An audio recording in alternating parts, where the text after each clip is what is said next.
guys last এটা 1%ৰ কাম আছিলে আমাৰ পাপ মুভিখনৰ চ' এই আমাৰ লগত হৰে কৃষ্ণ দাদাও আছে আৰু আগত সুৰজ আছে মই আছোঁ 1% আছে চ' বুধবাৰে চবে সাজু হৈ থাকক ইভিনিং 8টা বজাত আহিব এই ৰ'বা হে লালচি মাইকী কেনে খচৰে মানে কনচেনট্ৰেট কৰিব নিদিয়ে চ' এই ৰ'বা হে যোৱা হে প্লেন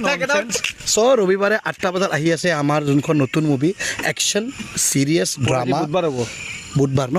বিশ্বকৰ্মা পূজাৰ দিনাখন বিশ্বকৰ্মা পূজাৰ দিনাখন ৰাতি 8টা বজাত আহি আছে আৰু লগতে বহুত ভাল SMS হ'ব আৰু এইটো কণ্টেণ্ট আপুনি চাগে বেলেগত পোৱা নাই আৰু আমাৰ পৰা নতুন কণ্টেণ্ট এটা দিছোঁ চ' চাব